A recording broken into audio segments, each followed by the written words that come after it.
रूस लेकर चलूंगा। मॉस्को पहुंच चुके हैं प्रधानमंत्री नरेंद्र मोदी। रूस की राजधानी पहुंच चुके हैं पीएम मोदी। 2 दिन के रूस दौरे पर हैं। 22वें भारत रूस शिखर सम्मेलन में शामिल होंगे पीएम। रूस में भारतीय समुदाय को भी संबोधित करेंगे। इसके अलावा कई मुद्दों पर चर्चा होने की उम्मीद है। प्रधानमंत्री रूस पहुंच चुके हैं। मॉस्को में प्लेन उनका लैंड कर चुका है। अब थोड़ी देर बाद ही प्रधानमंत्री बाहर आ जाएंगे। और मेरे से होगी शहबाज, वक्त न्यूज़ रूम से मेरे साथ लाइव जुड़ गए हैं। किन किन मुद्दों पर बात होगी ज़रा बात कर लें। शहबाज, कितना महत्व है इस शिखर सम्मेलन का और भारत रूस रिश्तों का? भारत रूस में जो बातचीत होनी है पीएम मोदी और पुतिन के बीच, किन किन मुद्दों पर होनी है?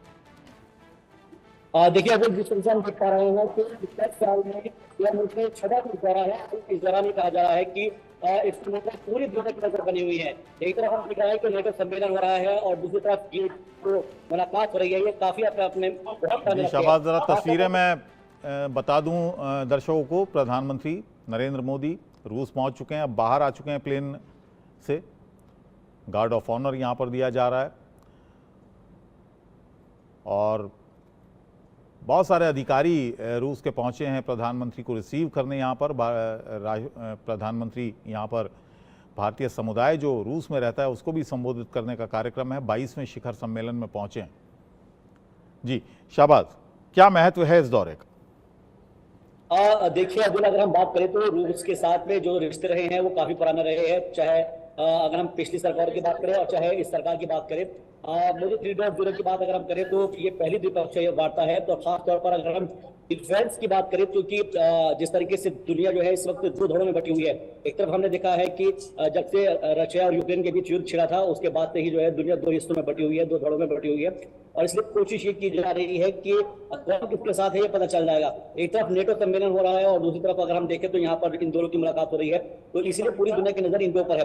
खासतौर पर अगर हम बात करें तो अमेरिका जो है इसके ऊपर पूरी तरह से नजर गड़ाए हुए हैं कि वो ये देखना चाह रहा है कि आखिर इन दोनों के बीच जो डील होगी उसका अमेरिका पर क्या असर पड़ेगा। और इसके अलावा पाकिस्तान और चाइना की बात की जाए तो पाकिस्तान और चाइना की भी इसके ऊपर नजर है।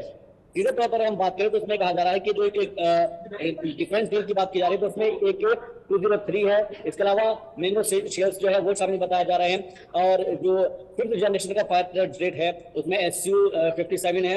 ये भी एक तरीके से जो है करार हो सकता है। और खासतौर पर ये कहा जा रहा है कि जो 5th जनरेशन का जो ये एक तरीके से SU-57 होगा वो आने वाले वक्त के लिए जो डिफेंस के हिसाब से काफी महत्वपूर्ण साबित हो सकता है। इसके साथ साथ जो ये भी कहा जा रहा है कि जो ये विमान है वो अलग अलग जरूरतों को पूरा करेगा।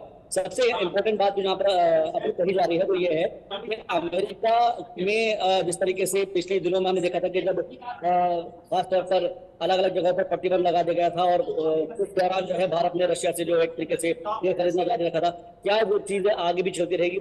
और एक और इम्पोर्टेंट बात यहाँ पर ये भी कही जा रही है कि आने वाले वक्त में रूस के साथ में और कौन सी साझा डील हो सकती है। यहाँ पर एक चीज देखने वाली बात होगी कि क्या इस दौरे के दौरान जो यूक्रेन के साथ जो एक तरीके से क्लैशेस चलते हैं रशिया के, क्या उसके ऊपर भी बात हो सकती है। क्योंकि प्रधानमंत्री मोदी हमेशा ही कहते हैं कि युद्ध किसी भी समस्या का हल नहीं है। और जिस तरीके से रशिया के साथ और यूक्रेन के साथ जो एक तरीके से जंग दोनों के बीच में चल रही तकरीबन 2.5 साल से, तो क्या उसके ऊपर कोई बात हो सकती है, ये देखना बहुत दिलचस्प होगा। अबुल, वैश्विक राजनीतिक स्तर पर उथल पुथल चल रही है शहबाज। अगर हम देखें तो यूक्रेन जंग चली रही है, जैसा कि आपने जिक्र भी किया। पश्चिमी जो देश हैं उनका रुख यूक्रेन की तरफ है। पूरी तरह से वो कोशिश में है कि रूस को अलग थलग किया जाए रूस यूक्रेन जंग के मामले पर। इसके अलावा पुतिन, शी जिनपिंग और उत्तर कोरिया के शासक किम जोंग उन, उनकी जो एक गठजोड़ बन रहा है वो सबके सामने है। ऐसे में ये जो पूरा विदेश में जो इस वक्त कूटनीति चल रही है, पूरी दुनिया में जो कूटनीति चल रही है, ऐसे में क्या रुख रहने वाला है प्रधानमंत्री का? क्या कहते हैं जानकार?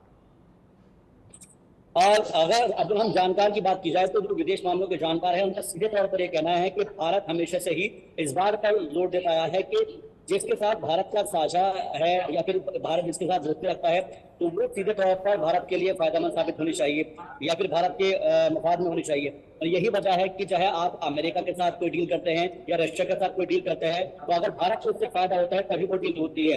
हमने देखा था कि प्रधानमंत्री मोदी जब अमेरिका जाते हैं पिछले कार्यकाल के दौरान, वहां पर भी काफी सारी डिफेंस डील होती है। रशिया गए हैं, यहाँ पर भी काफी सारी जो डिफेंस डील है वो हो सकती है। तो इसका मतलब कहने का ये है, चाहे आप अमेरिका के साथ हो चाहे रशिया के साथ हो, दोनों के साथ ही आपके घनिष्ठ संबंध है। एक चीज यहाँ पर अहम देखने को मिल रही है कि पाकिस्तान और चाइना की इस पर नजर इसलिए है क्योंकि हाल ही में हमने देखा है कि आतंकवाद को लेकर वैश्विक स्तर पर कई सम्मेलन आयोजित किए गए हैं और उस आयोजन के अंदर ये सीधे तौर पर कहा गया है कि आतंकवाद को जड़ से मिटाना है। बावजूद इसके कि पाकिस्तान की तरफ से जिस तरीके से हमने देखा है कि सीजफायर की जो एक तरीके से खिलाफ वर्जी होती रही है, सीजफायर होता रहा है, और उसके बावजूद जो है जंगबंदी के दौरान हमने देखा है कि बहुत सारी जगह पर जो है जो पाकिस्तान के जो टेररिस्ट है वो आते रहते हैं या फिर अलग अलग जगहों पर बॉर्डर पर जो आतंकी है वो देखने को मिलते हैं। तो इन तमाम मुद्दों को लेकर भी जो है प्रधानमंत्री मोदी का अपना नजरिया रहा है कि आतंकवाद जो है उसका संपूर्ण नाश होना चाहिए। तो ये तमाम मुद्दे भी हो सकते हैं। इसके अलावा हमने देखा है कि इससे पहले भी कई सारी जो समिट हुई है उसमें भी ये मुद्दा छाया रहा है। लेकिन जो बात कही जा रही है कि रूस और यूक्रेन के बीच जो जंग चल रही है, क्या उसका खात्मा हो पाएगा, क्या उस पर बात होगी, ये देखना बेहद दिलचस्प होगा। और सबसे इंपॉर्टेंट बात जो है जिसका मैं जिक्र कर रहा था कि जो नेटो समिट है या नेटो सेना के साथ जितने भी जो देश उसके अंदर शामिल है, उनकी तरफ से इसके ऊपर क्या रोक और नजरिया रहने वाला है। क्योंकि खासतौर पर नेटो को लेकर ये पूरा विवाद जब शुरू हुआ था यूक्रेन के साथ में, तो उसमें नेटो देशों को शामिल में यूक्रेन को शामिल करने की बात कही गई थी, लेकिन बावजूद इसके अभी तक ऐसा मुमकिन नहीं हो पाया है।